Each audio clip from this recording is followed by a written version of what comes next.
RACKS and Rods podcast. Welcome everyone to season 2, episode 1, and we're starting off big. Big as in with big rock fishing charters today. Matt Webb, good friend of mine.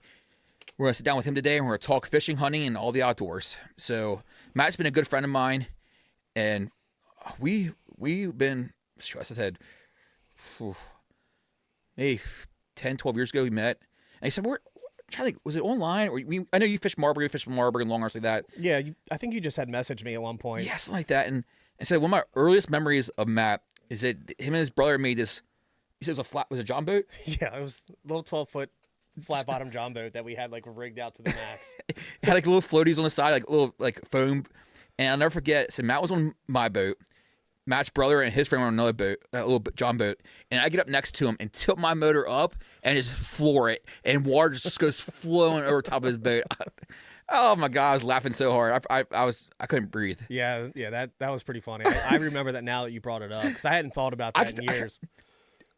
It's literally, I can picture, like, right, close my eyes, I know exactly where it's at. We go underneath the second bridge, and in front of the little indent, right there, I can just picture the whole thing happening in my head right now. Yeah, and I only actually remember just that little bit of the day. I'm Just that one little part. I'm not sure how many fish we call any big fish, but then so we fished long arm together. There's a lot of big crappie fishing out there at the old beaver dams like that, long arm.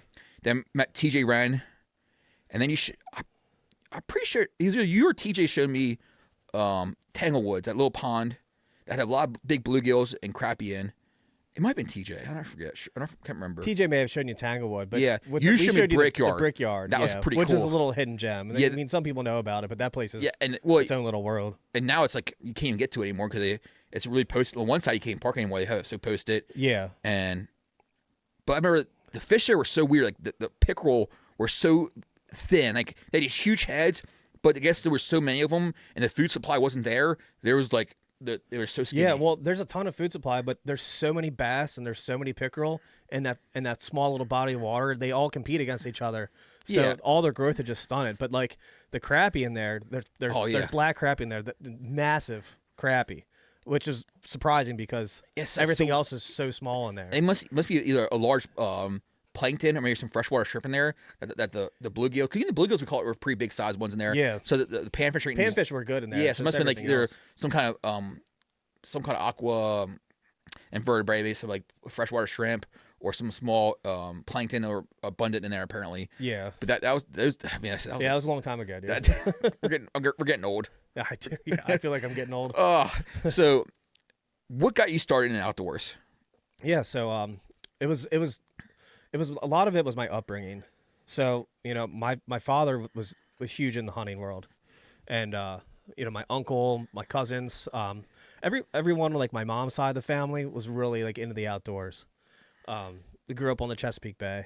My uncle was, oh, really? Yeah. Okay. My uncle was really into striper fishing down there. And, we would go out on the boat, seems like damn near every weekend we go out striper fishing, go crabbing and stuff like that. Yes. But then I bring it back to my dad because he's the one who got us out. Me and my brothers out into the woods, and so like he didn't really have much influence in terms of that, like growing up himself. So he kind of developed that part of it, like that the passion for it. Okay. But then he instilled that on us, and we grew up in the woods, like in the middle of nowhere. So, we were always running around like little boys and just like exploring the land and just like getting into shit. But like, it was really cool to have my dad as that influence growing up. So he was like the cornerstone of everything that kind of like brought me and like my brother Brandon. Brandon's more into outdoors than my other brother Greg. He was into like the whole scavenger thing. He scavenged mushrooms like that. He was like all into it. He was really into it. Yeah, he was really in the whole survival thing. Yeah, and stuff, he's some pretty wild stuff. Yeah. But nowadays, like my brother Brandon's like really into bow hunting. So he's like really dedicated a lot of time into that. Like traditional or like compound? Compound. Yeah. But I don't dabble in that as much as I do my fishing. My fishing has really taken over. So like I often ask myself, is like, am I a hunter? Because like, yes, I hunt and I go out in the woods, but is it enough to like classify myself as a hunter? I'll hunt like the first 2 weeks of rifle, and as of recently, I got into turkey. Yeah, well, your brother's a big turkey hunter. Well, I mean, did he get into that? He's into it for sure. Oh, yeah. But that was more kind of recent. Like growing up, we didn't do a lot of hunting. Yeah. There's more past couple years I see him get really into it. Yeah. So, But like I gotta ask myself, is like, I only spend so many days in the woods a year, so like, can I like define myself as a hunter, or do I just like to hunt? It's kind of an interesting question. The early archery season, that's kind of when it's really good fishing. Exactly. I'm still in the water. Yeah, now. your fall fishing is a great time to get. Like, your fish are feeding for wintertime. They're bulking up. Right. It's a hard time to miss that bite. But then you're also your early archery season. It's hard not to get out in early archery season when your fish are when their deer aren't spooked. You know, they're still the natural way. It's like you gotta flip a coin and see what you do there. So I find myself like opening day rifle and like nothing's happening. I'm like, man, I wish I was out in the woods like 4 or 5 weeks earlier hunting archery. But like the fact is, I'm just still in the water. Yeah, there's that too. So yeah, it's a little bit tough in terms of scheduling, but we figure I make the best out of it anytime I get to go out and do anything, whether it's on the water or in the woods. I mean, making a living fishing doesn't sound too awful. No, I mean, it's awesome. Like I love doing it. Yeah. I fell in love with it completely. Yeah. And granted, I'm only doing it part time. Yeah. So like it's helping fund my hobby. Yeah. Which is great. So because otherwise like I'd still be fishing, and so you still got all this cost behind everything. So it's like let me flip the script a little bit. Especially now that I have all these years into it, instead kind of get away from the tournament fishing a little bit, flip the script and start sharing my experiences with other people. And that's what I love about it, is the fact that I can take people fishing and have them experience what I spent all those years experiencing. So I used to do that a little bit when I first got into when I used to be PA fishing friends on the water, beyond the water.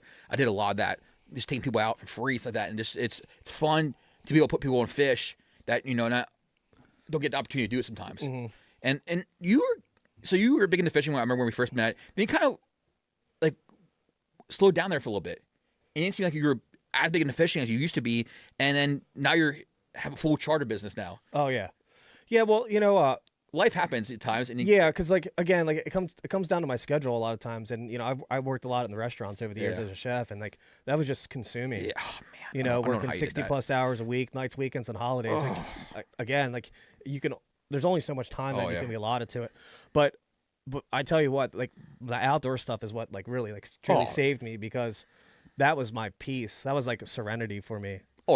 So instead of like being at the restaurant and the bar when I'd get off my shifts, it was nice for me to go out and have that side of things, because otherwise who knows what would have happened. But like so like I went back into it a little bit harder, and then I started getting the boats and upgrading that little John boat we were talking about. What do you run now? What kind of boat? I run an 1870 Crestliner. Okay, nice. Which I got to preface that the 1870 makes all the difference as opposed to 1860. Really? Oh gosh, it's so much different.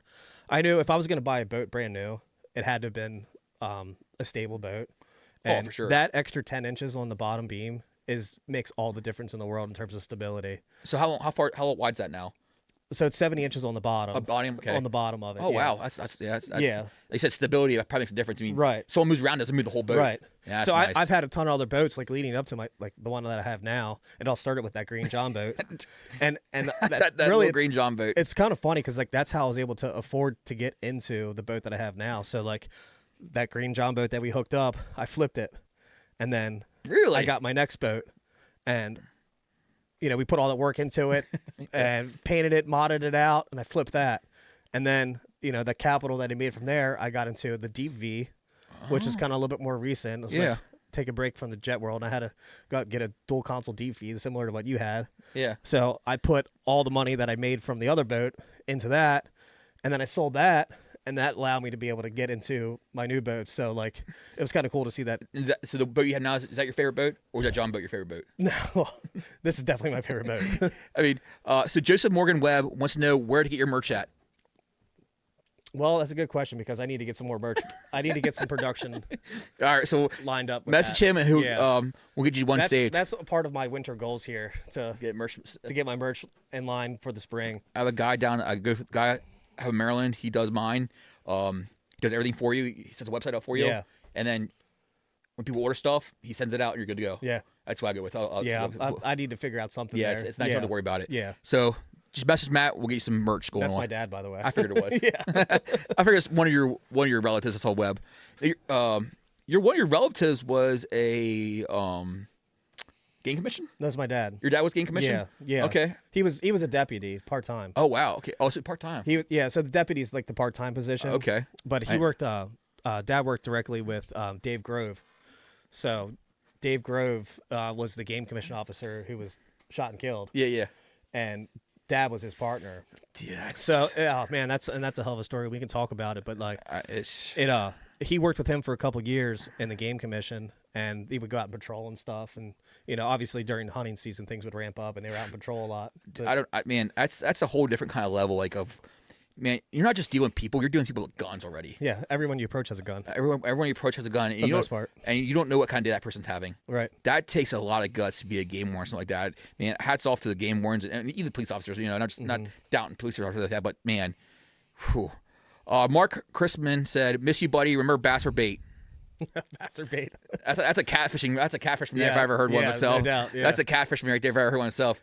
Yeah, it's pretty funny because I used to do a lot more catfishing than I do now, and believe me, I still love everything about my catfishing. But it's funny because I've always loved bass fishing, and then especially like with smallmouth was awesome. I've always done it.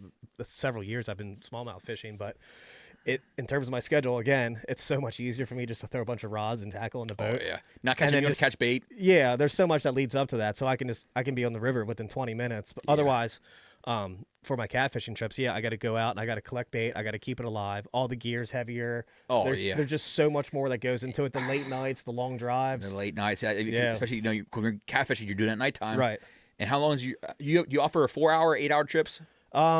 So the catfishing, it's 5, 7, and 10-hour trips. I even have a 12 if someone really wants a 12, an all-nighter. We get on the water at 7, then we get off at 7 a.m. That's a long night. It's a long night, and I was so used to doing it all those years with the tournaments. Oh yeah, you used to do a lot of catfish mafia tournaments, didn't you? I did them every single year. Wow, for the past 10 years. Yeah. Last year was the only year I didn't fish tournament just because I was starting my business. Just starting business. Yeah, so I'm going to do a couple more this year. But Zach said you need a hot pink rock-proof boat. Pink rock proof? Yeah, Statler said that. I wouldn't mind a rock proof nowadays, but before I keep forgetting this, where'd you come up with the name? Big Rock? Yeah. Is it a secret spot? No. Oh, okay. So it's floating down the river, right? Yeah. Like you're floating over top of massive boulders. Yeah, for sure. So I'm like, every time I'd float over one, I'd be like, hey, there's a big rock. There's another big rock. There's a big rock. How many people know this story? No, literally no one.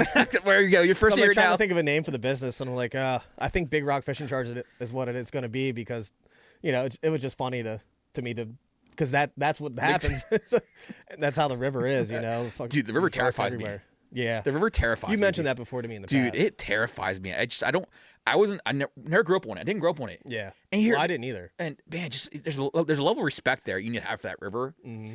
And I don't have a flap. I have a V, so that doesn't help either. Right.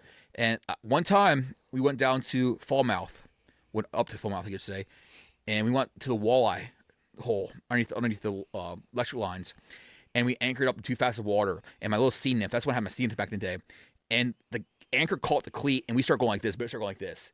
And this water started trickling over the edge. Dude, I unhooked that thing so fast, and we just start flipping backwards, heading towards a rock wall. Mm. Dude. Yeah, it's unforgiving. Dude, 100%. Yeah. That river shows no mercy. Don't care who you are, what you are. It's going to kill you. You have to respect it. Oh, my gosh. And ever since then, it terrifies me. I didn't grow up on it and just, man. Yeah. Once you get a little bit more experience on it, then it becomes a lot easier to manage. But there's definitely areas that you could, like long levels like that. I can do that, no problem. But, man, some of this places people go through inches of water, man, my butthole will be puckering the whole time. Yeah, it's crazy. Well, it's funny because I have this boat now, and I used to go a lot harder with my other boats that would like rip a hole through it, no problem. It's like now that I have more of a boat capable for it, like I kind of like dial it back. Yeah, I don't want to bust up my boat. When you took me to the condo engine, dude, my butthole was puckering going 30 miles per hour down a creek, dude. That was crazy. Yeah. That's crazy to me. Like that's the first time I really got down on a creek going like 30 miles per hour. Like, dude, I'm like. Dude, what the fuck? Yeah, the first several hundred yards, you're just in inches of water. Oh my god, deeper water there. That's just crazy. But you have to go faster. Oh, right? yeah. Like I've been on a buddy of mine. He had one of his hot pedals. Mm-hmm. Dude, he's like, we're on long level. He's like, ready? I said, sure. Dude, he just gunned it. We were going like 67 miles per hour across long level. Dude, it was nuts. Yeah, that's the fastest I ever went. But man, we took down that creek. I know creeks. It's creeks. How wide do you think that creek was? Oh, it's 50, 60 feet. Yeah, and we're just going 30 miles per hour down this creek. It's just like. Oh, Jesus. Yeah. But once you're doing it, Yeah, that creek's fun to fish, too. Yeah, there's big fish in it for sure. Joe said it's your dad. It's your big brother, not your dad. Oh, that was my brother. Yeah. Well, they got the same name, so. Yeah, that makes sense. Gotta love wading and finding a deeper part. That happened to me like 20 times. It's wading creeks, you find a deep hole and you're under. You get fall, slip right into it. Yeah, it happens all the time. Yeah, you got to be careful. And I wade the Susquehanna a lot of times, and that's so fun. There's sometimes a year where it's just as easy to catch fish from the shore as you can from a boat. Yeah, and that's same with Marburg too. Like, and I kind of enjoy those days. Sometimes it's just nice to go out there and not have to worry about taking a boat out there, unloading a boat, and you just go from shore and catch fish instead of taking your whole boat out. It's just nice sometimes. Yeah, I don't feel comfortable wading the river. Really? Yeah, I mean, like, I'll walk out, but like, I'm not going to dedicate a whole day towards it. No. You know, No. There is a lot of pockets and stuff you got to be careful. Now, the Upper Potomac's different. Like, there's less risk, I feel, in the Upper Potomac, even though it's kind of a similar body of water. But I would wade the Upper Potomac before the Susquehanna. That's just me. Really? Yeah. I spent a lot of time on the Upper Potomac. My parents used to have a property right there at Riverbank Campground, and so we always said the Potomac was the party river, and then the Susquehanna was our fishing river. Matt is getting his feet wet in a tournament in March. Yeah, who's saying that? Jason. Oh yeah, him and I talked about doing a bass tournament. Nice. Up at Sunbury. Katie said your lady says wading New York salmon fishing is the best. Oh yeah, so that's awesome. Have you ever experienced that before? Like you and TJ always talk about that. My biggest thing is dude, that's a lot of people. Yeah, you got to walk to where. Yeah. Well, either way, you can walk for a mile and you'll still run into people. Yeah, see, I'd rather go after the big browns. After the salmon run, I go up there for the big, like the 5-6 pound browns. Yeah, that's what I'd rather go after. Those fish are beautiful, and I've never caught a brown. And we did Salmon River for 10 years. Matter of fact, this year is the one year that I hadn't gone up, just because again with the business and everything else that we got going on home. But that's fun. But yeah, you can have some falls there too, because there's big rocks in that river. But once you hook into one of those salmon, man, it's awesome. Well, this year they closed certain sections of the Salmon River down because it was so dry this year. Yeah, certain sections they actually closed it down. It was a bad year for the salmon run up there this year. And there's some sections that are private too, and that's probably some of the sections that they're closing. Okay, yeah, I'm not sure. They said with the drought this year, it made it really, really bad fishing. Yeah, it's tough. They need that water flow to be able to run. Oh yeah, you know. And the more fish that are coming from the lake, they'll work their way up in there if the flow and the temperature is right. Yeah, I remember you've been doing that for a while now. Yeah, TJ and I go up. Oh every yeah, year, So you guys always talk about that. And I don't know, man. I see pictures of people shoulder to shoulder. It does not look fun to me. Like I mean, it almost helps with the people too, because it does funnel the fish a little bit. You know. Understandable, yeah. See, I rather go up there for the 30, 35 inch browns. Like the big browns. I want to go up for the steelhead. Yeah, in December. Okay. Or I think early March. The steelheads seem to be pretty fun. But yeah, the salmon fishing's fun and all. But a couple days of it, you're like, all right, I'm ready to pack it up. Now, how do you catch them up there? How do you catch them? It's flossing. Flossing. Yeah, you're flossing. Flossing. Mm-hmm. Now, for someone who doesn't understand what flossing is, you want to explain what flossing is? Well, you're using a small little hook. Okay. Size 6 or size 8 hook. That's a small hook. 4-foot leader. Okay. And then your main fly line. Okay. All right. So, you're casting into the river. Okay. You're casting from like 10 to 2, depending on what side of the river you're on, and vice versa. Okay. And you just let that bait drift down. And so there's so many fish in the river, it'll just kind of like go into their mouth. And then once you feel that little tick. That's crazy. It can feel like a leaf. It can feel like just the tiniest, like you're hitting a rock. Yeah. You know what you're feeling for, and as soon as you feel that, you set the hook. Yeah. Now, not every single time is it in the mouth. Yeah. And then you obviously release the fish, and it's a lot harder to reel in a fish when you tail. Oh my gosh, yeah. That's So like, I probably should do it at least once because everyone says about it, and they say that people do it yearly. People travel hours to do that trip. People travel from all over the country to go there to experience the salmon run. Yeah. And we learned to be really selective on the fish that we keep too. Like in the early days when we were doing it, we'd keep every single fish. What dictates a keeper for you and not a keeper? It depends how fresh the fish is. So like, okay, I got what you're saying. Yeah. Depending on how long that fish is in the river for, you can tell. There's how much signs. deteriorate. Yeah. Yeah. There's like lamprey marks on it, yeah. or like the fish is just deteriorating because it's going up to die, right? Yep. So we'd like to get the more healthy fish. 3 fish limit, but. Katie said mud missiles. Yeah. Oswego better for browns. All right. Oswego is pretty good. I haven't fished the Oswego yet. But Oswego. Yeah. They do say there's better brown trout population in the Oswego. Yeah. I don't know. I fish Porter so much. I just love brown trout fishing. Mm-hmm. And I had two over 20 inches. I want to get one that's like a 30, 35 inch. Yeah, that'd be awesome. Just a big. Yeah. Just giant hook jaw, and that's why I want to go after a Well, bunch. I live right by the Yellow Breeches. Okay. And so there's a healthy brown trout population in the breeches, and I'll catch them, but like nothing like you can see up. Well, apparently upstate they're New York. stopping stocking browns in the Yellow Breeches. I think so. Yeah, they're stopping doing that for, I guess, trying to help bring back the native population of brooks. I'm not really sure. I'm not sure like, either. On the stocking program, like obviously they stock a ton of rainbows into it. Yeah. But also someone said that rainbows grow faster than brown trout as well. Okay. So they're saying that I forget what the ratio was, how fast rainbow grow over browns. So that might be another reason why it takes, a rainbow less time to grow bigger than a brown would. It would make sense, yeah. But I just love a good looking brown trout. It's just, they're beautiful fish. Yeah, and, yeah. And if you're trying to save the brook population, even rainbows will, eat their, it's. I know browns are aggressive, but if you're going to try to bring up the brook population, you stop altogether. You just wouldn't stock it at all. Yeah, I would think that. But Yellow Breeches is so known now for having such a large trout population. How do you stop stocking that? Exactly. You don't. It's people from around the state do that now. Yeah. And actually, so speaking of Conowinja, I see some big tank browns get pulled out of there. Yeah, which is crazy. My father-in-law will catch them. Yeah. I don't know how he does it. Anytime the Conowinja floods, there's one particular spot that he goes to, and it's like clockwork. Every year he'll go to that same spot and catch a monster brown on that creek. And there's not a lot of them. No. But for some reason, they like to go to that one spot, and he hooks up on them almost like every time. It's like, I don't know how he does it. I remember this guy, I think his name's Tyrese Hawkins. I haven't seen him in a long time around the area. He used to fish Carlisle. He lived in Carlisle. He used to pull some big browns out there, and he seemed like decent sized muskie, like real nice looking sized muskie out of Conowinja. I've seen muskie in the creek before. And that thing has a beautiful smallmouth. It's a giant. I mean, like you took me up there, that was nuts. There's big smallmouth in that tributary. I remember when he said that one your dad missed. I don't know how many times, and he cast in that area. And he hooked it, and he threw the hook. Yeah. It's like one. There's a log right there. You said to Oh yeah, because remember I took you there. Yeah. There's actually a largemouth population in there too. Was it largemouth or smallmouth? It was the one that I hooked in. It was a largemouth. You could tell it was a largemouth because Yeah. the way it jumped. He spit the hook, but that was a big largemouth. That was a huge one. That was giant. Yeah, that's the first time I ever been on that creek. And I saw this guy named Tyrese said he used to fish it for browns. And he has some big browns in there. Mm-hmm. And I guess what feeds that has that, or they stock that with? They don't stock the Conowinja. So what does it? Something feeds into it? It's stocked. Yeah, there's a couple small tributaries that flow into it. Okay. And then obviously it flows down in the Susquehanna. And I'm not sure exactly how they get in there, but they're native in there because, they're not stocking it. And Yeah. they're few far in between, but they're in there. They're hard.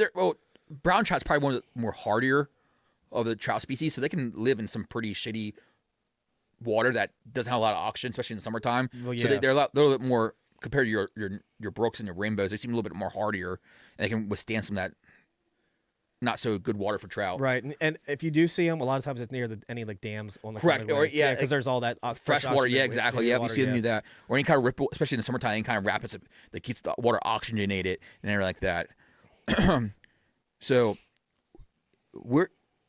have you ever you said you fished in Chesapeake Bay and stuff like that? Have you ever gone anywhere else and done fishing anywhere else across the United States? Yeah, it's all Chesapeake tributaries like the James River, Potomac River, and all those tidal bodies of water, especially with the catfishing thing. Oh my God, James River is world known for its blue cats. Yeah, the James is just such an awesome body of water.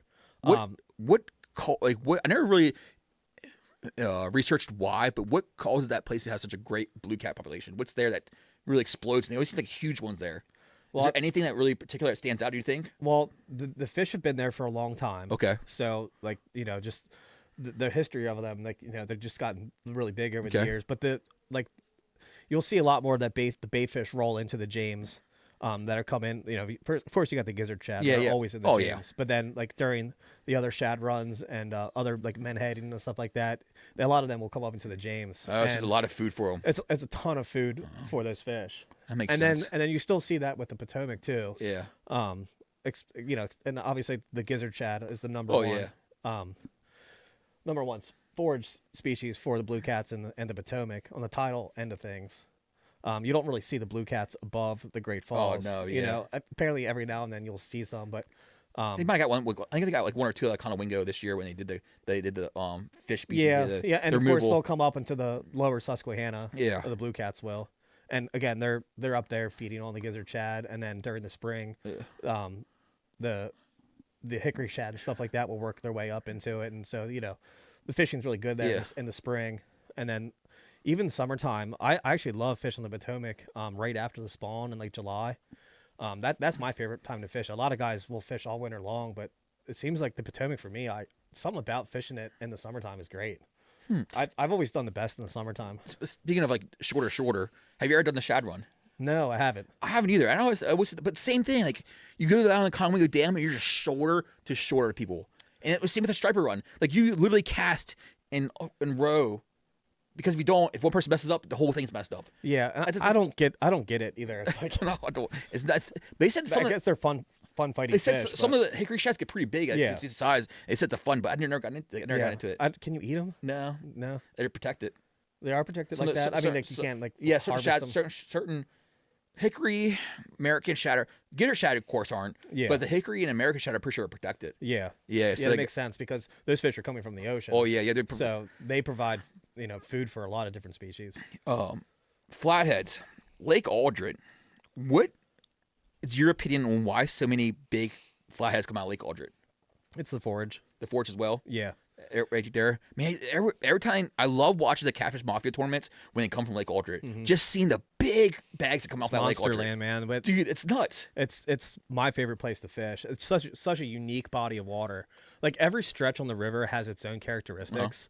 You got the Conowingo Pool, Lake Aldred, and then Long Level from there, and then you get into like Marietta, Columbia area, and then Goldsboro and so forth. But like all those different stretches have their own little. Oh yeah. And even Long Level, it's the same thing with forage wise. There's equal caliber of flatheads coming out of Long Level than there is Aldred because there's a shad population. Yeah. Now of course there's shad everywhere, but you see it less and less the more north you get. Of course, you know? And that's where I start focusing on the smallmouth more upriver.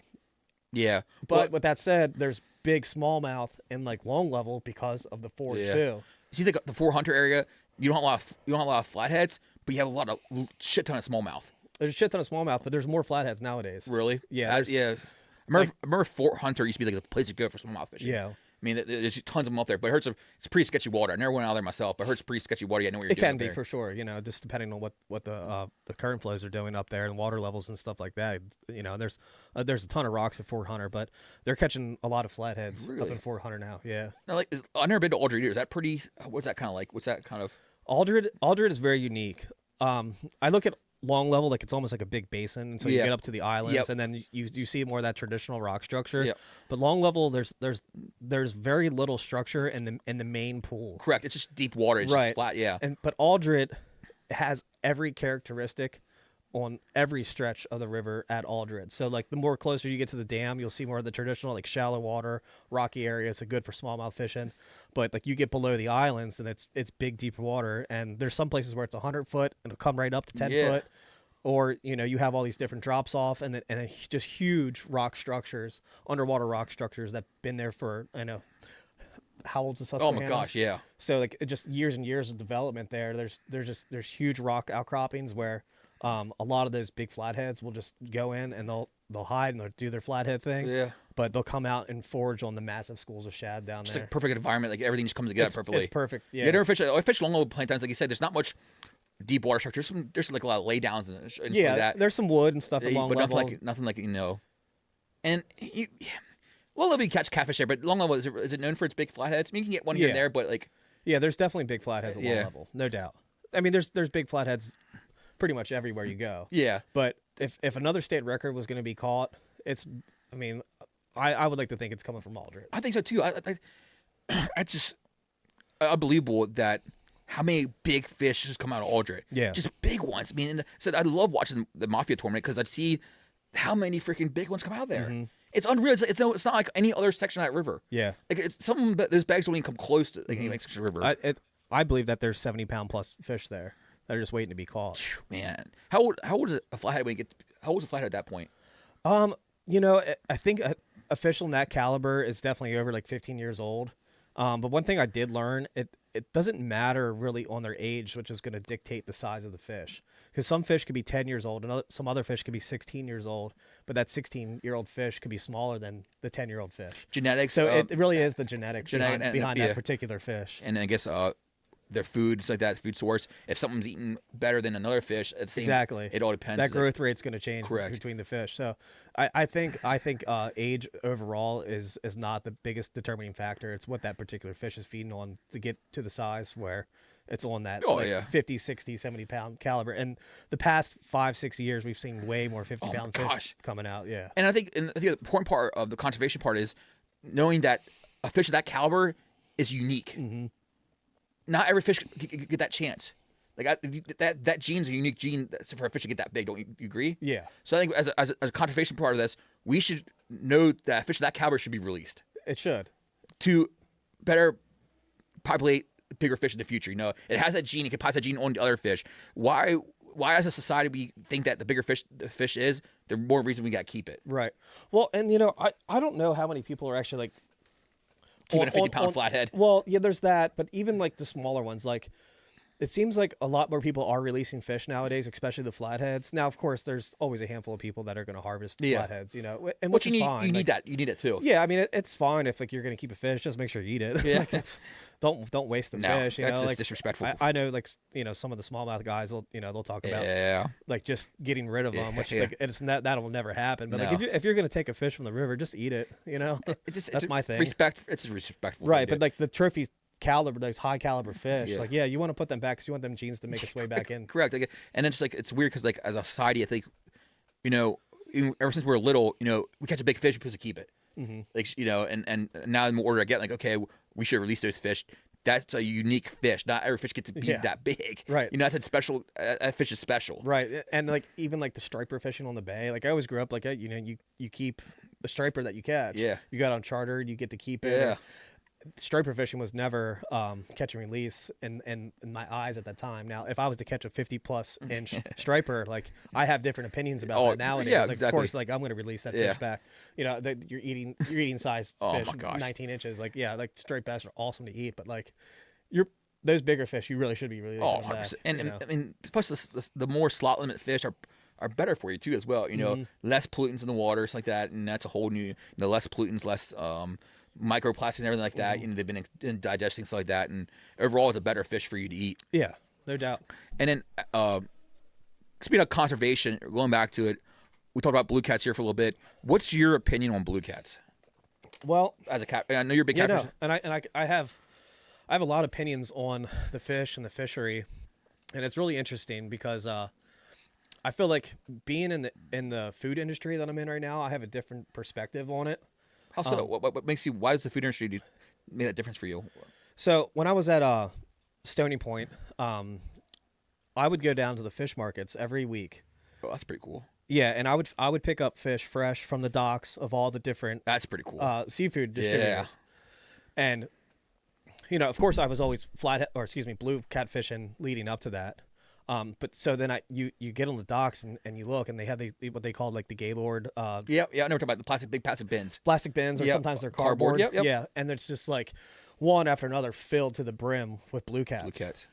Now, if you look at them, there's some big ones every now and then mixed in there, but there's just so many small fish, which is the fish that you should be eating. Like a smaller caliber fish is going to be more of your eater size. Oh yeah.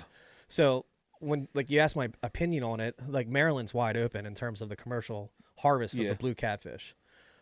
I think that there should be some type of creel limit on it to where there's like a size class. So like if there's, say if it's like 40 pounds up, I'm just making a weight up, but like that 40-pound plus fish will produce other fish on that caliber because it had gotten to that size in its genetics. Talk about that, but the fact is, there's way too many small fish. That's the biggest concern for like the blue crab, striper fry, and all that stuff. Is that those small blue catfish are eating all this native seafood there, which is a fact. And I think there is way too many of those fish in the tidal basins of like the James and the Potomac. So that's when I see commercial fishing playing a part, but like it has to be done right. Yeah, it has to be like a healthy balance there because they were put there from a from a sport perspective. I think it was like the late 80s. I think Virginia's the first one that did that. Yeah. I could be wrong on the time, like early 90s. Yeah. I'm not sure exactly when, but they introduced those fish for sport. But now, of course, they've taken over, and there's just too many small fish. And so those are the fish of concern. And even though they'll never eradicate them, you there can't. needs to be some type of legislation behind that to be able to have that balance. In my opinion, so you have some of those bigger class fish to keep those guys interested in the fishery itself, but also the commercial guys, being able to make a living too, like a sport fish, but you can also commercially harvest. Yeah, and it's like the striper's the same way. Yeah, you know, there's commercial harvesting of striper, but there's a lot of rules and laws set in place for that and licensing behind it. Mark said commercial fishing killed the best blue cat river in the country. Right. Well, and that's because they were taking the fish of all different size calibers. They were taking those 40, 50, 60, 70, 80 plus pound blue cats out, which removes all those genes. So now, you'll find some fish like that size every now and then, but a lot of it's just smaller fish. That's what happened in Porter's, the Class A section. So the Class A section was a 2 fish a day over 14 inches. What happens when we take all those big fish away? It's filled to the brim with 2 or 3 inch fish now. Right. So now, back in the day, say 10, 15 years ago, it was nothing rather than catch a 16 inch fish. Right. Up to 20 inches, nothing. That's common. Now you're lucky to get over 112 inches. Right. And it's the same concept right now. You take too many big fish out and it gets replaced by these smaller fish, and the ecosystem balances itself out with a bunch of small fish that have.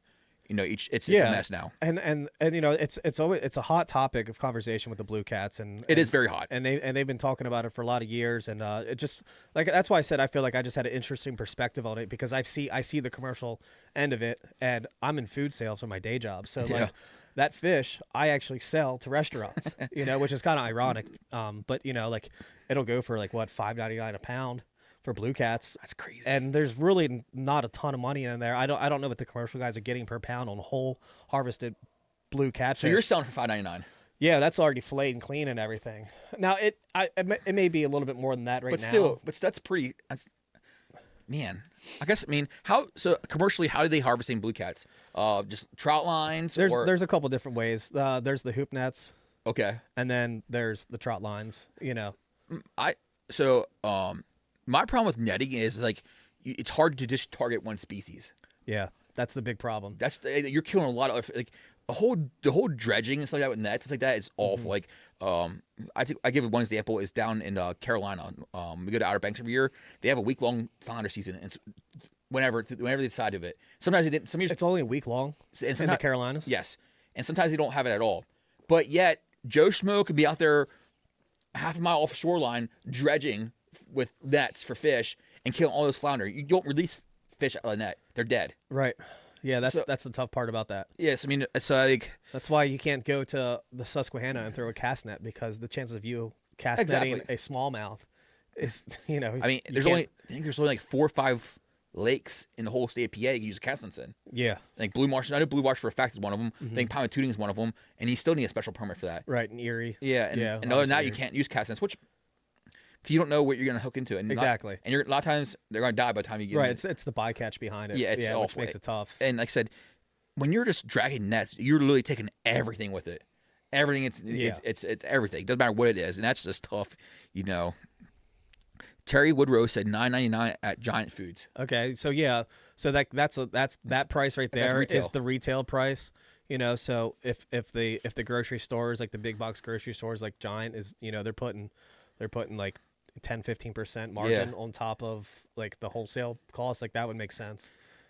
So even if I'm selling it for $6.99 a pound, so say $7 a pound, they make a couple dollars on it as a retailer. I guess when you're selling fish for maybe say maybe they're making $3.50 a pound or $4 a pound. When you're doing a couple thousand pounds a day, I guess it doesn't sound too bad. Yeah, obviously like the commercial guys make their money in volume. For sure. And then if the true goal is to eradicate them, they'll run out of that eventually. That resource. Yeah, they say there's I don't think that would happen. But no, it's like trying to eradicate the snakeheads. Right. So I am in support of some type of legislation behind creating rules and laws against harvesting certain size blue cats. But the fact is, I love blue crabs too. Blue crabs are my favorite thing. I love crabbing. You grew up in Chesapeake, Yeah. So I understand where the threat is. And that's a huge moneymaker for Maryland. Yeah, it's everything. I mean, you get rid of the stripers, you get rid of the crabs. Right, and it's not what it used to be, but it's but I mean, we can go into that, the whole krill limit on crabs. You know, I can only take a bushel home, but then the crabber can take 30 bushel, 40 bushel. It depends on their license. Yeah, but yeah, I mean, I can't keep females, but they can. So it's like, I mean, it all comes down to the mighty dollars. To be honest, you know. Yeah, there's a lot. They do their winter dredging too, and try to give their surveys to see what the population is. And a lot of the commercial guys, they say that the populations are really great as opposed to what the state is actually saying. It's kind of funny to hear that back and forth. I feel like it's thriving pretty well right now. Yes, I don't. It's still kind of in the glory days. It's not what it used to be, but there's going to be a time in the future where it's not going to be what it will be now, in terms of the blue crabbing. You guys, because of like invasive species coming in. Well, I think that's and an element to it. overharvesting? I think really the most important issue is the pollution. You see the pollution on the bay; it's pretty bad, and the algae blooms that come from that. Well, look at just like the algae blooms on the river. Yeah. Every year that the river keepers do the survey, and like the Cador's Furnace area. Yeah. That's disgusting. Yeah. It's like through the roof high of like You see it in Harrisburg a lot too. yeah, of human like waste and stuff like that. It's through the roof. Yeah. And we're like, and it's honestly easier to pay the fine to get it fixed probably. Yeah, it's kind of like why it's like allowed to happen, quote unquote. Oh yeah, 100%. You know. Yeah, Harrisburg will get really bad with the algae too. Don't eat anything from the Potomac. Shit Creek only used to be tributary, now it's a whole river. Yeah, like I said, it's just. Shit Creek's a little tributary just below the airport. We would run up there and catch gizzard shad. Really? Run the gill nets for gizzard shad. Yeah. Dude, these things stink. I remember my Marva. They're awful. Yeah. Man, catfish love them. But but yeah, like the bacteria levels in the middle of summertime when there's a low flow, it's just disgusting. As river keepers do that, it's just like, ew. Like I don't even want to get like I'm not getting in the water for sure. Right. And how do you want to eat a fish from that? Right. I mean, I can understand maybe in cold weather months, but like right in the summertime when that bacteria level's through the roof. Yeah. And I said, Hammer Foods just got nailed for polluting the creek. Is that Oil Creek? That's the Conawago? No, that's Oil Creek. It runs through there. Oh, okay. Through Hanover, Oil Creek, it goes and it flows into the Cador's Creek down by It flows into the Cador's. Yeah, the Mangus Mills there. Yeah. Yeah. So they got hammered for polluting that. But I think it's easier. I think it's like a couple $1 million fine, but it's a couple $1 million to a company like that. Yeah. Instead of maybe a couple more $1 million to fix the problem. Yeah, it's unfortunate. Oh, it's an awful thing. I mean, reading about Harrisburg and how the sewage system is so fucked. It's not even funny. Like it's just. Anytime they get a bad rain and it starts flooding, and the sewage system overloads and just floods into that river. Yeah, and and Susquehanna is nothing. It's not just a normal river. It's like it's a country known river, for the smallmouth fishing. It is, and it's one. I guess the oldest river. Yeah, it's old as shit. Yeah, I think it's one of the oldest, and it's not the longest because it might be the longest one in the country, but. The Amazon's the longest, but yeah, it's old. It's what is it? 444 miles long. It starts from up in New York the way down to. It's the biggest non-navigable waterway in the country. I believe. Yeah, there's a lot of uncharted. There's a lot of like history behind the Susquehanna with the Indians and stuff like that and everything behind it, and something we should be proud of. But here we are just destroying it. Yeah, it's a shame. Yeah, it takes guys like the river keepers and even like the anglers and the state to do everything they can to preserve that fishery for what it is, and that's why they're so protected on the smallmouth. But the flatheads have their place on the river now too, and that is obviously gained a ton of growth over the past several years. They're in the ecosystem now. Yeah, there's nothing you can do about it. If anything, I think if you try to eradicate them, you're actually gonna hurt the ecosystem now at this point. Yeah, I mean,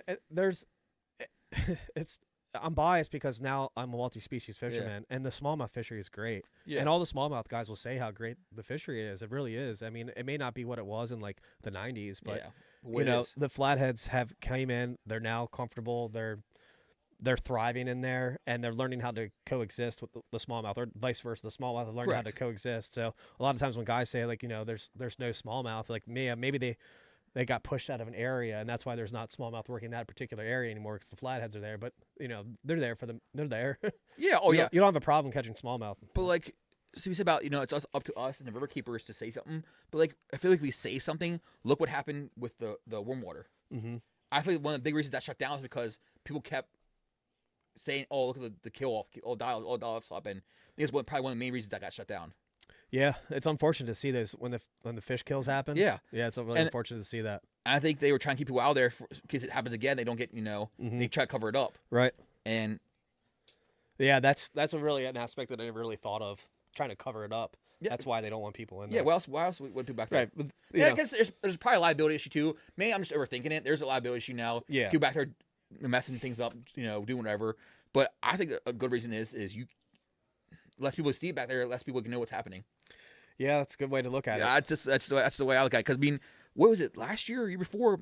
Someone was on a boat and went by there and there was a fish kill happening, and they reported it and stuff like that. But yeah, like you'll still find it. Like you'll come across them. Like the river's so shallow and clear, you can see right down. You can see if there's dead fish there. The guy took because you see white, you see belly up. Right, that's what you see. see Everywhere. Yeah. And it's just one species. It's all of them. Which kind of crazy. This year I saw a lot more dead eel than I've seen dead eel in the past, but I've seen, especially in the fall, I saw a lot of dead eel in the river. They've been really... And not just below warm waters, just like... Well, see, they've been actually doing a lot more movement with them. They've been actually trucking them upstate more. Yeah. So I've been following that. Yeah, I remember seeing that too, yeah. So you're going to see more dying, but I guess they're not... I don't know why they're dying is probably a problem, but the reason why you're probably seeing more is because they're moving them more. Yeah. That's what, they're big eel too. They're not small ones. Yeah, they're You're big seeing a lot ones. more getting caught now too. Like, yeah. York Haven's a big problem, but you see them get caught there. Uh-huh. So I think they're probably going at every dam and just dropping so many off. Yeah, I would imagine that. Yeah, because they're trying to spread them out over the river. Oh, yeah. And they're a bunch of... Man... Those dams just kind of screw everything up. It does. What do you do without putting these multi-million-dollar fish ladders in? Exactly. And it all comes down to money. Bow hunters killed channel cats on the Susquehanna River. So I know you have a pretty strong opinion on bow fishing. Oh gosh, yeah, because of you. I wasn't even thinking about that, dude. Oh my god, it's all your fault. I wasn't even thinking about that. Oh no. Okay. Anyway, we can tell the story if you want. It's been some years with the muskie. No, we won't tell that story. Okay. Oh my god. No, I thought you were, maybe it wasn't you. I thought it was you about there's some guys out there shooting a lot of flatheads or something like that, and I figured maybe you had your opinion on that because there's a lot of, like he said, a lot of the river gets hammered with bow fishermen in the summertime. Yeah, you see them. Yeah. I don't see them like I used to. I feel Mike Moore, man, he's laughing. Mike, Mike, I haven't seen you in a long time. Mike, man, I haven't seen Mike in a long time either. Man. Yeah, Mike's my buddy, man. Jeez, that's a good man. Mike and I, we don't hang out as much as we used to, but him and I seen some old names come up. That's Mike, man. See some old names come up there. It's just flatheads over smallmouth any day. Hunter Falstead. Yeah, well, and I can agree to that. See, here's the thing. I as much as I love smallmouth fishing now, and it's kind of taken over. But anytime I have a client who wants to book with me for flatheads, I get extra excited about it because it's just a little bit more special to share that experience, especially when you're successful. I mean, there's nothing better when you're sitting up there and I got clients on the boat and just like a rod will just like bury over and it's a 40-pound fish and that fish is going to do what it wants. And when you land that fish, it's really awesome to see the client's reaction as opposed to like catching like, a couple dozen smallmouth, which is fun. And that's great in itself. But it's a little bit more satisfying when you can land the fish on that caliber with my clients. Yeah. Now, I mean, it's probably easier for you to get a boatload of smallmouth over a boatload of flatheads.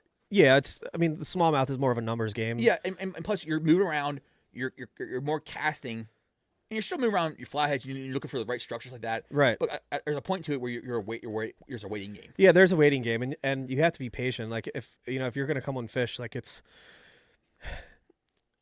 the river, it can be a magical place. And you'll have one of the best nights of fishing in your life, but then there's also times when it'll humble you real quick. And and every single day is different. That's probably the hardest part. Yeah. I mean, there's probably nothing worse feeling than like someone's paying you money and say they only caught one catfish at night. Yeah. Yeah, that's tough. It's tough. It's tough to navigate and that. It's not your fault. It's not that you're a bad guy or anything like that. It's just sometimes that's how fishing goes. Yeah, it is. It is. We did the giveaway with you last year. Yeah. And those guys had came out for their trip. Hell yeah. Well, oh my gosh. Okay, go ahead.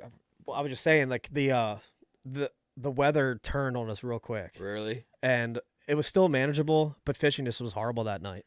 So I felt bad for those guys. Now, granted, they didn't pay a whole lot because they got a free trip from the giveaway, but like it is tough on me as a captain because the pressure's on. I want to be able to give my clients like the best experience, and sometimes that experience isn't always met up to those expectations, and the weather has a big part to do with it, especially at night. Oh, but, my God, yeah. You know, if the fishing is just horrible, like that's when a good guide comes in handy because it's my job to make sure they're having a good time. That's really important to me. And safe and this and that. And there's of course there's all those things behind it. I see. Now, did you get a lot of hate towards you becoming a captain, a charter? No. Was there any shade thrown towards you? No, I was actually really pleasantly surprised. I got a ton of support. Because it seems like you see a lot of people posting now, oh, look, there's another guide on the river now. So there's a lot of guides coming out. So I was wondering, I want to ask you that, if you got a lot of shade thrown your way because you're a newer captain. No, I think it's quite the opposite for me, and I really appreciate that. Now there was a couple guys who like had to like learn who I was because of the confusion on like if I was somebody else, like Yeah, I know. Yeah. So like there was like that end of things, but like I've gotten a ton of support. That's like awesome. Obviously like I know a lot more people in the flathead world, and a lot of my friends fishing the tournaments over the years, like and they showed a ton of support when I was sharing that I just started guiding. But getting into the smallmouth thing, being a multi-species guide, like I was stepping into a world that I didn't really know as much, especially in terms of like the people and the other guides. But you know, I have a ton of respect for all the guides on the river, and there's some really good ones out there. Oh, there's some really reputable guides, and you're all out there trying to do the same thing. Yeah, just try to make a living, enjoy, it's like that, and but just hear stories about guides on each other's throats like that, guides hating guides, and you hear that. And, some people feed into that. Oh yeah, they kind of like live off of that, and like that's drama, that's just not me. No. That's not who I am at all. And I think I tend to like kind of push some of that away naturally because it's just I don't have the energy for it. I don't need it. I'm not going to stand up for myself. I'll stand up for myself if I have to, but I don't need all that extra noise. No, not at all. Yeah, so I feel like overall I've had a lot of support. So I forgot to do this. We have tons of stuff, catfishing stuff here, catfishing hooks. We got some whisker seekers, got braided line, some bobbers, some sinker, what do you call these? Sinker slides. Sinker slides, and we got a rod holder. So first person comment catfish in the chat gets a free little giveaway. Little care package. And those are actually really nice hooks. Yeah, got to the big cats. A lot of people use them. Yeah, they're definitely some of the sharpest hooks. Gamakatsus are super sharp. So, I was gonna say something in mind. Brandon, your brother gets it. Come on, Brandon. was Brandon the first one? Can you scroll up real quick, bud? Yeah, he was the first one. All right. Congrats, Brandon. He got it. I'll have to drop it off to him. All right. So what was I gonna say here? So, Brandon, we were talking about you earlier about how you and your survival skills, and Matt's like that, and how you're really into survival. It was pretty cool. I always like seeing your stuff. But I had something. That's cool. I wanted to tell you about. Earlier this year, I killed my first turkey. Really? Yeah, my very first turkey, and my brother Brandon was there with his girlfriend Megan, and so I had gotten out of the woods and they met me, so we were able to share that experience together. Awesome. Yeah, that's taking pictures and stuff. That's nothing easy either, especially if you're a novice turkey hunter. It's not easy to kill a turkey. No. And I've run into turkeys every year, but this was the first year I was actually able to harvest one, so it was pretty cool. But my brother Brandon was able to be there for that. So that's that something special. Yeah, whenever you share a moment with a loved one, being outdoors, it's always fun. Yeah, and we all have that friend or somebody we always call first when we shoot something like that. Yeah. There's always that one person we always call right away and say, hey. Yeah, my brother Brandon's that person. Dude, I'm awesome. going to call him first, and I'll probably call my dad right after, or my wife. I usually, it's between one of those three. They're getting the first call about something pretty cool that has happened. So have you been hunting or fishing most of your life? More. What got you? Definitely more fishing. More fishing. Yeah, but like I said, I spend a lot of time in the woods where I can, but it's not enough for me to classify myself as like a hunter. Like I don't know. I just have this weird thing. Like I like to hunt, but thunder chickens. Next year I'll get out. Katie said. Yes. Yeah. She was supposed to come with me on that day, but we had. I think one of the kids ended up getting sick. That's another thing too. Like in terms of our schedules, it's tough with my wife and I to be able to make some of this stuff work. How many kids do you have now? We have 3 kids. So man. We got kids in sports. We got our toddler. Yeah. We got two daughters. My daughter Jada's in cheer. Alini's in soccer, and then Liam's just a 3-year-old toddler that just raises hell. And so my wife has her bakery, on top of us both having full-time jobs. So that's why my guiding is limited, and I can only grow it so much. So do your kids express interest in the outdoor world? they love getting out. That's all. Yeah, like my girls love getting out in the boat. Yeah. Oh yeah. Yeah, my daughter Jada, like she's interesting when it comes to like the concept of like harvesting an animal for, Yeah. but like they love getting out in the boat and fishing. And my daughter Lainey's really into it. She went hunting with me the first time this year. She made it about an hour before her feet got cold, but I mean that's it still was fun. TJ, there you are. We were talking about you earlier, man. It's just being old memories of just man, back at Tanglewood and long arm. Man, those were the days. But we're at the hour mark. Matt, actually, I do have something for you too. Matt got something. This is a chatterbait from my buddy Brian, who owns Rotten Squash Baits. Let me see it. Can I open it up? Yeah, he hand makes all of his baits. Ooh, we'll check him out. Brian with Rotten Squash, he's like an underdog in the bait making world, but his baits are top notch. That's sharp. He makes a really, really good product. So I see now that the direct hook to the head is legal now because Z-Man's patent is up now. So a buddy of mine, he makes jigs like that, and Z-Man was stopping everyone from making their direct chatterbaits to the head because they're patent. Yeah, I think it's been like 5-10 years now, so that anyone can make that now. I heard a little bit on that. Yeah, it's pretty crazy. I didn't know. Dude, a whole lot on it, they were chasing like little people, like, and whoever it was. Dude, that's a sweet. I love a good chatterbait bite. Yeah, the chatterbaits are awesome. So down on when I go down to Bar Harbor, you know where Bar Harbor campground is? Upper Bush River. I don't know where it's at. A very top of Potomac. Okay. Bush River. Okay. I throw chatterbaits up there for snakeheads. So much fun. No kidding. Oh, Yeah. so much fun. I can't wait to try this out. The black and blue this past spring was killer for me. Dude, I got to myself one more time. But again, Brian's baits with Rotten Squash are just top notch, and he doesn't have enough of a following really to like understand we'll tag him in good his products are. I like the head shape on that. It's a different head shape. Yeah. It's really wide. I kind of like that. It's going to move some water. He has all kinds of different colors too. But his soft plastics are top notch too. Yeah. Nice. Yeah, find a good trailer to put on that. Oh yeah. What's he recommend for a trailer? Dude, there's a variety of different things. Yeah. There's just so many options. What you do can use in you a trailer. prefer a trailer? Some type of minnow style. Yeah. I don't know. trailer, I see people use like crawl. Yeah, you can get into the crawl stuff a little bit. minnow pattern. But I like more of a Yeah, minnow like with the pattern tail, myself. the pow tail just come out behind the skirt. Exactly. That's why I Some like to type of run. swim bait. Some guys even use like flukes on there. Look it out. Yeah. Check it out. Black and blue, man. Oh yeah, it's a great color, especially in cold water. Yeah. Dude, Cold, dirty water. Yeah, I mean, one guy told me you gotta think of crawfish, mimic crawfishing, like you make blue crabs. Mm-hmm. Cold water, blue crabs are blue. Mm-hmm. When you start warming up, they start getting orange, red, and that made sense to me. Yeah.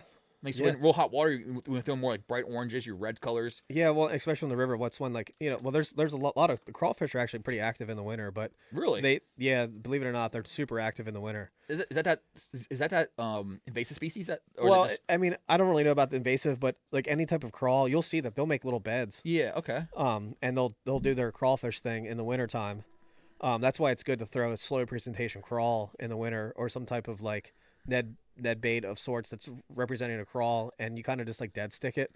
Okay. Because they're slow moving. Oh yeah, but, nothing moving fast in winter time. Right, but then when you move into the spring a little bit more, the crawl will still. So would you use a heavier head to get it to stay? It just depends on the river flow. Yeah, that's what it always comes down to. Yeah, because I mean, if you don't want it to move too much. Like like in the springtime, you always try to make it like kind of just go with the current. You kind of pick it up and it goes real quick. And, But when you want it real slow moving, you kind of want to hit back down real quick and not move at all. Right. So yeah, enjoy that. Hell yeah, man! Thank you, appreciate it. Yep. Thank you, Rotten Squash Baits. Give them a check out. Thank you, Rotten Squash. So you have plenty of bookings this year, right? I got a couple for the spring. Awesome. Yeah, it'll start ramping up here soon though. So it's best to definitely get on the books. Springtime's the best time, and that's my favorite, personal favorite. I like the spring better than fall fishing, but why's that? Well, it's the patterns. They're a little bit more predictable in the spring. I learned a lot this past fall and how the smallmouth will relate to grass. So that was a big learning curve for me because I was always under the standing that like smallmouth they don't really resonate with the grass as much as like a largemouth does. Like that's always kind of been my perception. Okay. But once I figured out how the smallmouth relating to grass, it was game over. Well, the grass holds more heat and would hold more bait fish. Well, and that's exactly it. There's more crustaceans. Yeah, like if the bait fish or the minnows and stuff are in the grass, that's where your bass are going to be. And I feel like this past year, glide baits blew up hugely. Well, I guess the past 2-3 years. Right now, you're not going to go throw a glide bait into grass, but but like around the grass beds like that. Yeah, on the edges and stuff like that. But like I'm talking like 50, 70, 100 yards into the grass beds. Really? Yeah. See, I wouldn't guess that. So you use like a punching style then? Fluke's my personal favorite. And you cover the hook so you don't catch any grass. Yeah, well, you do the nose fluke. Yeah. Nose hooked fluke. Yep. And you'll get some weeds on there, but the fish will be in those little pockets where there's no grass. But that like I never really related it to. So once I saw the entire season and the progression on it, like now that I've fully committed myself to smallmouth fishing, and like that was just like the biggest learning curve for me is how they were relating to the grass in the fall or late summer, early fall. Now, as soon as that grass gets blown out, then all those bait fish move out. You can literally be on the river one day, have a big rain, all the grass will get blown out, and you'll see the schools of bait fish out within a couple days. It's wild. Makes sense. I mean, now, like, have you ever seen any people like we used to do at Marlboro, used to punch the grass? Do you see people do that there for smallmouth? Yeah, I mean, you could, but you could throw a crawl in there and punch it. Yeah, but with like a big tungsten weight down there. But I just don't see the crawls. I don't see them feeding on the crawls as much as you would a minnow style bait. Like a drop shot, maybe. Maybe a drop shot with a minnow style like fluke on it, but I'm not gonna really be throwing crawls in the grass. Now the edges of it, on the outsides of it, I will. Interesting. Yeah. Matt, we could spend another hour here talking. Yeah, we're definitely. I think we're kind of like hitting our mark now. We're definitely getting you back on here. This is a blast. We can go into more detail another time. We were supposed to talk about your company. I mean, I think we got to talk about everything but your company. That's okay. So, guys, show them some love. Big Rock Fishing Charters is on Facebook. You have anything else? You can call my cell phone. You can email me. Big Rock Fishing. Any socials? No, just Facebook really. We gotta get his own social game. I don't do Instagram. I don't like Instagram anymore. I don't either. TikTok. I have a TikTok account, but I don't really post on. All right. Biggest thing is Facebook. So follow him on Facebook. Show him some love. Book yourself a trip. What's your rates? Tell us your rates. It all depends on the duration of time and what species we're fishing for. Like I said, I'm multi-species, so we're doing smallmouth, channel cats in the spring, and then flatheads. So it really just depends. I'm waiting. A 4-hour smallmouth trip is $350 right now, which is not too bad. That's not bad at all. Yeah, it's not too bad. So about 8-hour small trip. I forget the price, maybe $550. I forget that one off the top of my head. 4-hour channel. That one's $4.25, I think. 8-hour channel. And that 500 mark. I don't remember the prices off the top of my head. It's crazy. I always got to refer to it. What about flatheads? Now, flatheads will cost a little bit more because of like all the time with bait and everything. There's a lot more that goes into it. Yeah. So the smallest trip I'll do for flatheads is 5 hours instead of that 4-hour smallmouth trip, just because there's so much that goes into it. But yeah, you're going to be around that 4.5 mark somewhere in there with flatheads. So yeah. All right, guys. What a way to bring in season 2. Thank you, Matt, for coming out. This is a great opener for season 2. Stay around for next time. See you guys. Later. RACKS